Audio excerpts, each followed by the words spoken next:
ঢাকার ব্যস্ত নগরী, মানুষের কোলাহল, জীবনের দৌড়, প্রতিদিনের মতোই আরেকটি স্বাভাবিক সকাল। কিন্তু রাজধানীর মিরপুরের পল্লবীর একটি ছোট্ট ফ্ল্যাটে সেই সকালই পরিণত হয় এক বিভীষিকাময় ঘটনায়, যে ঘটনা কাঁপিয়ে দিয়েছে পুরো দেশকে। মাত্র 7 বছরের নিষ্পাপ শিশু রামিসা, যার পৃথিবী হওয়ার কথা ছিল খেলনা, স্কুল ব্যাগ আর স্বপ্নে ভরা শৈশব, সে হারিয়ে গেল এক নির্মম অন্ধকারে। পুলিশ জানিয়েছে, রামিসাকে নির্মমভাবে হত্যার পর তার মরদেহ গুম করার চেষ্টা করা হয়েছিল। ঘাড় থেকে বিচ্ছিন্ন করা হয়েছিল মাথা, এমনকি শরীরের অন্যান্য অংশ টুকরো করার চেষ্টা চালানো হয়। প্রাথমিকভাবে পুলিশের ধারণা, নৃশংসতার আগে এই অবুঝ শিশুটির উপর চালানো হয়েছিল পাশবিকতা। জীবন অবাক না করলে কে করবে? 28% মিল্ক ফ্যাটের অবাক করার সাথে ফ্রেশ মিল্ক পাউডার। জীবন অবাক করুক প্রতিদিন।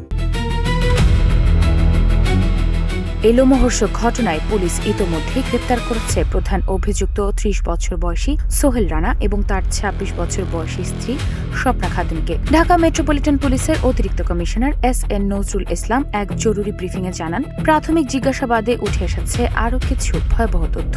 ডিএমপির ভাষ্য অনুযায়ী রানার রয়েছে বিকৃত যৌন মানসিকতা, এমনকি তার স্ত্রী স্বপ্নাও দাবি করেছেন রানা নিয়মিত তার উপর শারীরিক নির্যাতন চালাতেন। তবে এই বর্বরতায় নিজের সম্পৃক্ততার কথা অস্বীকার করেছেন স্ত্রী স্বপ্না। পুলিশকে তিনি জানান, তিনি ঘুমের সুদ খেয়ে ঘুমিয়েছিলেন।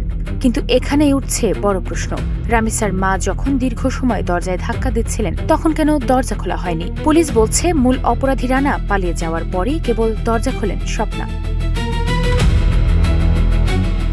রামিসার এই নির্মম মৃত্যু একটি পরিবারের স্বপ্নভাগিনী, নারী দিয়েছে পুরো সমাজের বিবেককে।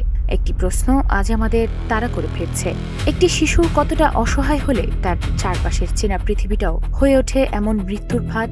এই নির্মম বর্বরতার তদন্ত চলছে, আর ছোট্ট রামিসার জন্য এখন ন্যায় বিচারের অপেক্ষায় পুরো দেশ।